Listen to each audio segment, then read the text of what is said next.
Hello students.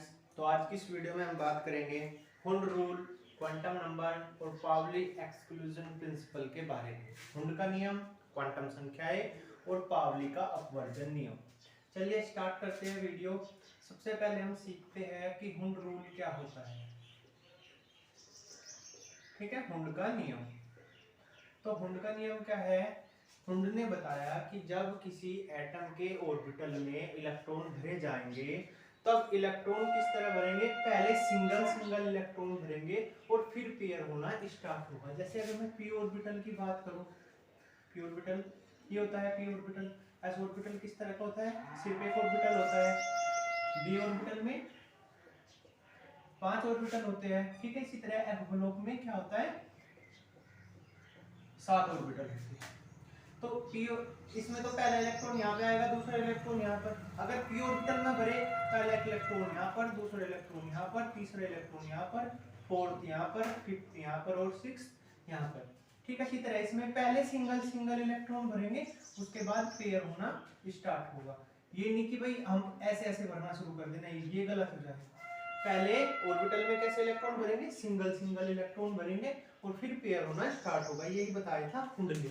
क्या कि अगर किसी एटम के ऑर्बिटल में जब इलेक्ट्रॉन भरते हैं तो पहले अयुग्मित इलेक्ट्रॉन भरते हैं, सिंगल इलेक्ट्रॉन भरते हैं, उसके बाद पेयर होना स्टार्ट होता है।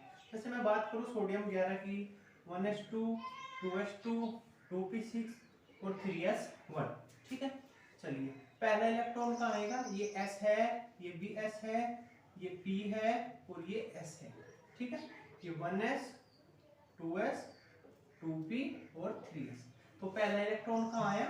यहाँ पर। ठीक है, दूसरे इलेक्ट्रॉन की बात करूं तो वो भी कहीं में आएगा, यहीं पर। ठीक है, तीसरे इलेक्ट्रॉन की बात करूं, ये ऐसे ही रहेंगे। तीसरा इलेक्ट्रॉन कहाँ आएगा? 2s में। ठीक है, फोर्थ इलेक्ट्रॉन कहां पर आएगा? 2s में।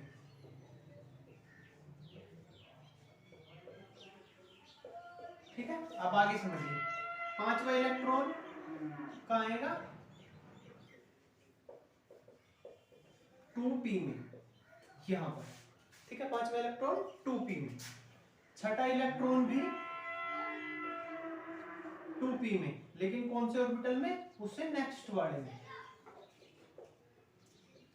ठीक है भाई, इसमें तो एक ही ऑर्बिटल था तो दूसरा भी यहीं पर आएगा, लेकिन इसमें 3 ऑर्बिटल है तो एक इलेक्ट्रॉन यहाँ आएगा, अगला यहाँ आएगा, उससे अगला यहाँ। सातवें इलेक्ट्रॉन की बात करूं तो कहाँ आएगा? ये यहाँ पर। आठवां इलेक्ट्रॉन यहाँ पर, 9th इलेक्ट्रॉन यहाँ पर, 10वां इलेक्ट्रॉन यहाँ पर और 11वां इलेक्ट्रॉन जो आएगा वो 3s।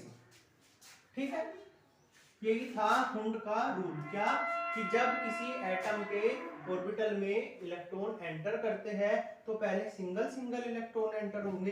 ठीक है, पहले यहाँ पर ऐसे ऐसे सिंगल सिंगल इलेक्ट्रॉन एंटर होंगे, उसके बाद में पेयर होना स्टार्ट होगा। ठीक है, तो ये तो था हुंड रूल। चलिए आगे समझते हैं। चलिए पढ़ते हैं हम क्वांटम नंबर के बारे में।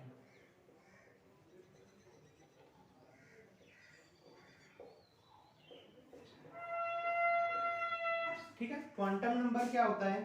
क्वांटम नंबर, जैसे आपको कहीं पर चिट्ठी भेजनी है तो आप उस पर नाम लिखते हो, पिता का नाम लिखते हो, ठीक है, गांव का नाम लिखते हो, जिले का नाम लिखते हो, फिर प्रदेश का नाम लिखते हो, फिर पिन कोड लिखते हो। इसी तरह से ऐसे मतलब किसी आदमी को चिट्ठी भेजनी है तो आप क्या करोगे? एक एड्रेस होगा। क्वांटम नंबर भी इलेक्ट्रॉन का एक एड्रेस होता है। अगर हमें किसी इलेक्ट्रॉन को ढूंढना है तो कैसे से ढूंढेंगे हम? उसकी क्वांटम नंबर के हिसाब से ढूंढेंगे। ठीक है, तो क्वांटम नंबर क्या है? वे नंबर, क्वांटम संख्याएं वे संख्याएं हैं जो किसी इलेक्ट्रॉन की स्थिति यानी पोजीशन, नेचर यानी प्रकृति और उसकी एनर्जी यानी ऊर्जा के बारे में बताती है। वे संख्याएं जो किसी इलेक्ट्रॉन की एनर्जी, नेचर, पोजीशन यानी कि ऊर्जा, स्थिति और प्रकृति के बारे में बताती है, क्वांटम संख्याएं कहलाती है। क्वांटम संख्याएं 4 प्रकार की होती है। पहली है प्रिंसिपल क्वांटम नंबर। ठीक है, प्रिंसिपल क्वांटम नंबर, हिंदी में बोलेंगे मुख्य क्वांटम संख्या।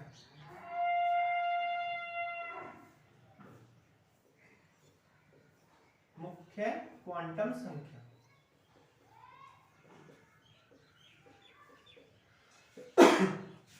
प्रिंसिपल क्वांटम नंबर क्या होता है? वे नंबर जिससे हमें ये पता चले कि इलेक्ट्रॉन कौन से पीरियड में उपस्थित है, कौन से आवर्त में उपस्थित है, उसे हम बोलेंगे प्रिंसिपल क्वांटम नंबर। ठीक है, जैसे आपको 4s दे दिया, 3d दे दिया, 2p दे दिया, etc, तो n की वैल्यू जो भी यहाँ पर आगे लिखा है उसे वही हमारी प्रिंसिपल क्वांटम नंबर होगा। ठीक है, इसे हम स्मॉल n से डिनोट करते हैं। ठीक है, n इक्वल टू कितना होगा? 4, n इक्वल टू 2।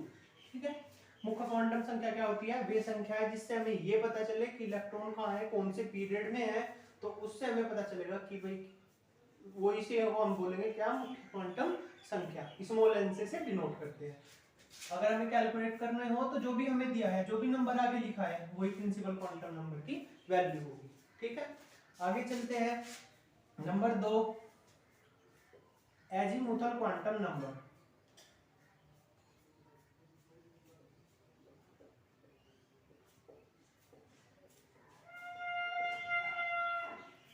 ठीक है, एजीमुथल क्वांटम नंबर क्या होता है? ठीक है, दिगंशी क्वांटम संख्या हिंदी में बोलते हैं, दिगंशी क्वांटम संख्या। एजीमुथल क्वांटम नंबर क्या होता है? जिससे हमें ये पता चले कि इलेक्ट्रॉन कौन से सबसेल में उपस्थित है, कौन से उपकोष में उपस्थित है, उसे हम बोलेंगे एजीमुथल क्वांटम नंबर। ठीक है, इसे स्मॉल l से डिनोट करते हैं। इसके लिए एक ट्रिक है, अगर s ब्लॉक है तो l की वैल्यू 0, अगर p ब्लॉक है तो l की वैल्यू 1, अगर d ब्लॉक है l की वैल्यू 2, और अगर f ब्लॉक है तो l की वैल्यू 3। ठीक है, ये हम आगे यूज करेंगे। ठीक है, क्या? वे संख्याएं जिससे हमें ये पता चले कि इलेक्ट्रॉन कौन से उपकोष में उपस्थित है, उसे हम बोलेंगे क्या? दिगंशी क्वांटम संख्या। L की वैल्यू S के लिए 0, P के लिए 1, D के लिए 2, F के लिए 3।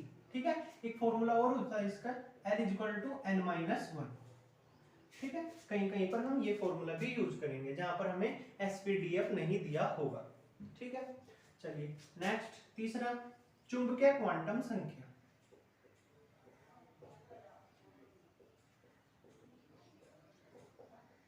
ठीक है, मैग्नेटिक क्वांटम नंबर।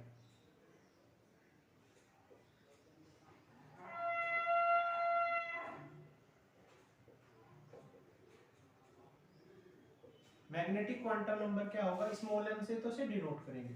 ठीक है, और ये जो क्वांटम नंबर है, इससे हमें ये पता चलेगा कि इलेक्ट्रॉन जो है वो कौन से ऑर्बिटल में उपस्थित है।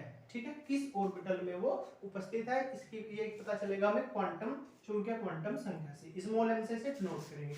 हम क्या करेंगे, जो भी हमें दिया जाएगा ऑर्बिटल, चाहे s ऑर्बिटल, p ऑर्बिटल या d ऑर्बिटल, तो हम क्या करेंगे, बीच वाले, जो भी बीच वाला ऑर्बिटल है उसके नीचे तो 0। ठीक है, और राइट हैंड पर प्लस और लेफ्ट हैंड पर माइनस वाले नंबर लिख लेंगे। ठीक है, ठीक है, एफ ब्लॉक की अगर बात करें,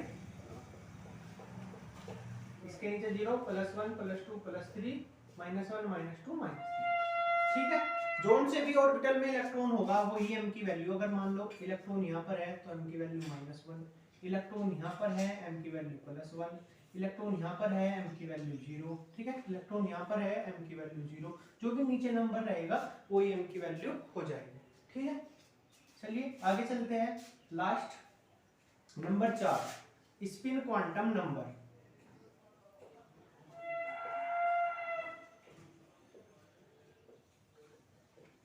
ठीक है, हिंदी में बोलते हैं चक्रण क्वांटम संख्या।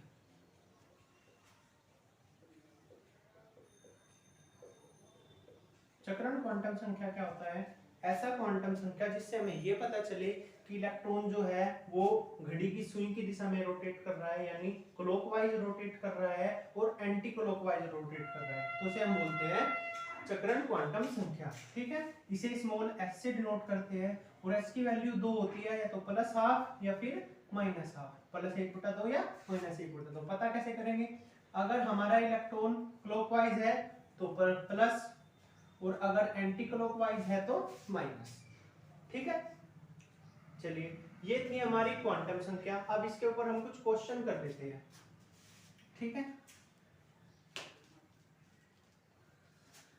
जैसे मुझे कोई एग्जांपल दे दिया 3d4, कहने लगे 3d4 में लास्ट इलेक्ट्रॉन के लिए क्वांटम संख्या निकाल दो, ठीक है। तो पहले तो हम फोर्थ इसमें भर लेंगे 4 इलेक्ट्रॉन, जो बीच वाला ऑर्बिटल है उसके नीचे 0, राइट हैंड में प्लस, लेफ्ट हैंड में माइनस वाले, ठीक है। अब हम शुरू से शुरू करेंगे। सबसे पहले मुख्य क्वांटम संख्या, principal quantum number, small N से डिनोट करते हैं, और वैल्यू कहां से निकालते हैं, जो भी यहाँ पर आगे लिखा होता है वही प्रिंसिपल क्वांटम नंबर की वैल्यू होती है, मुख्य क्वांटम संख्या का मान होता है। n इक्वल टू कितना हो गया 3, ठीक है। बात करूं l की, ठीक है, तो l कैसे निकालेंगे, d ब्लॉक है, तो मैंने बताया था l की वैल्यू s के लिए 1, p के लिए 2 होती है, d के लिए 3 होती है, और f के लिए s के लिए 0, p के लिए 1, d के लिए 2 और f के लिए 3, ठीक है। तो यहाँ पर d ब्लॉक है तो l की वैल्यू कितनी हो गई 2, ठीक है। आगे चलते हैं m। अब लास्ट इलेक्ट्रॉन के लिए पूछ रहा है, कौन से ऑर्बिटल में है, +1 वाले में। अगर वो कहता तीसरे इलेक्ट्रॉन की निकाल लो तो फिर m की वैल्यू कितनी हो जाती 0, ठीक है। लेकिन हमें लास्ट इलेक्ट्रॉन की पूछ रहा है तो m की वैल्यू कितनी हो गई +1, ठीक है। अगर आपको नहीं दिया, ऐसे दे दे 3d4 निकालो क्वांटम नंबर तो आप सबसे लास्ट वाले की ही निकालोगे। और बात करें चक्रण क्वांटम संख्या, स्पिन क्वांटम नंबर, तो स्पिन क्वांटम नंबर ऊपर है तो कैसा होगा +1, यही अगर ऐसे नीचे को आ जाता तो -1, ठीक है। एक एग्जांपल और कर लेता हूं 4f3, ठीक है। तो सबसे पहले तो f ऑर्बिटल बनाएंगे, कितने ऑर्बिटल बनेंगे 7, ठीक है। फिर बीच वाले में 0, 1 2 3 4 5 6 7, बीच वाले में 0, राइट हैंड पर प्लस, लेफ्ट हैंड पर माइनस वाले, ठीक है। फिर 3 है तो 3 इसमें भर लेंगे, 1 2 3। अब करेंगे n की वैल्यू कहां से, जो भी आगे लिखा है 4, ठीक है। l की वैल्यू कहां से, यहां से कितनी 3, m की वैल्यू कौन से वाले में है, माइनस वाले में -1, और s की वैल्यू ऊपर की ओर है तो +12, ठीक है। तो दोस्तों ये था क्वांटम नंबर, ठीक है। कितने टाइप की होती है, 4 टाइप की, मुख्य क्वांटम संख्या, प्रिंसिपल क्वांटम नंबर, दिगंशी क्वांटम संख्या, एजीमुथल क्वांटम नंबर, और तीसरा चुंबकीय क्वांटम संख्या, मैग्नेटिक क्वांटम नंबर, और लास्ट स्पिन क्वांटम नंबर, चक्रण क्वांटम संख्या। लास्ट का आज का टॉपिक पढ़ते हैं पावली एक्सक्लूजन लॉ।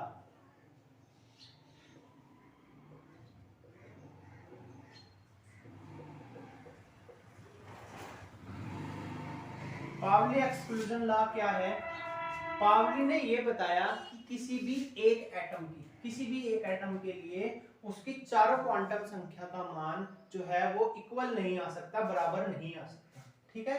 क्या कहा कि भाई जो किसी भी एक एटम के 2 इलेक्ट्रॉन की चारों क्वांटम संख्या का मान समान नहीं हो सकता, ठीक है। इसको मैं एक एग्जांपल लेकर समझाता हूं। जैसे मैं बात कर रहा हूं कार्बन की, कार्बन 6, 1s2 2s2 2p2, ठीक है। यहां पर मैंने लिख दिया n l m और s, ठीक है। यहां पर मैं बना भी लूं, ये 0 +1 -1 0 0, पहला इलेक्ट्रॉन दूसरा इलेक्ट्रॉन, ठीक है। तीसरा इलेक्ट्रॉन चौथा इलेक्ट्रॉन, ये तीसरा और ये चौथा, पांचवा और छठा, ये पांचवा इलेक्ट्रॉन ये छठा, ठीक है। चलो यहाँ पर मैं इनको निकाल रहा हूँ। पहले इलेक्ट्रॉन की अगर मैं बात करूँ, पहले इलेक्ट्रॉन कहाँ है, इस वाले में, तो n की वैल्यू कितनी होगी 1, l की वैल्यू कितनी होगी 0, क्योंकि l की वैल्यू s के लिए 0 होती है। m की वैल्यू कितनी होगी 0, ऑर्बिटल के नीचे सिर्फ एक ही ऑर्बिटल है तो 0, और s की वैल्यू कितनी होगी, ऊपर की ओर है तो प्लस, ठीक है। दूसरे इलेक्ट्रॉन की अगर बात करूं, वो भी इसमें ही है, n की वैल्यू 1, l की वैल्यू 0, m की वैल्यू 0, ठीक है, क्योंकि यहीं पर है ये। और s की वैल्यू कैसी हो जाएगी -1/2, क्योंकि दूसरा इलेक्ट्रॉन कैसे है, नीचे की ओर, ठीक है। तीसरे इलेक्ट्रॉन की बात करूं, इस वाले में है n की वैल्यू 2, l की वैल्यू 0 क्योंकि s है, m की वैल्यू 0 क्योंकि एक ही ऑर्बिटल है, और s की वैल्यू +1/2, ठीक है।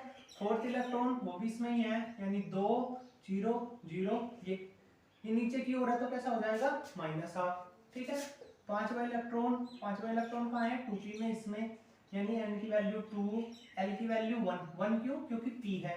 ठीक है, m की वैल्यू -1 क्योंकि पहले ऑर्बिटल में है यहाँ पर, तो -1, और s की वैल्यू +हाफ। ठीक है, और 6 छठा इलेक्ट्रॉन इसमें है जिसके नीचे 0 लिखा है। ठीक है, तो n की वैल्यू 2, l की वैल्यू 1, m की वैल्यू 0 और s की वैल्यू +हाफ। ठीक है, अब पावली का नियम समझिए। पावली ने क्या कहा था, किसी भी दो एटम की चारों क्वांटम संख्या एक जैसी नहीं हो सकती। अगर तीन एक जैसी है, जैसे 1 1 है, 0 0 0 0, तो यहाँ कैसी होगी, अलग अलग, +1 -हाफ। ठीक है, यही बताया था पावली ने, क्या कि किसी भी एक एटम के दो इलेक्ट्रॉन की चार क्वांटम संख्या का मान बराबर नहीं हो सकता। जैसे मैं इसके और इसके लिए देखूं, +हाफ है, 0 0 है, 0 0 है, और 1 और 2। ठीक है, तो जो चौथे वाली है वो अलग हो गई, यानी 3 इक्वल आ सकती है, लेकिन फोर्थ क्या पाएगी, डिफरेंट। तो ये था पावली एक्सक्लूजन लॉ। आज की इस वीडियो में हमने पढ़ा हुंड रूल, क्वांटम नंबर और पावली एक्सक्लूजन लॉ।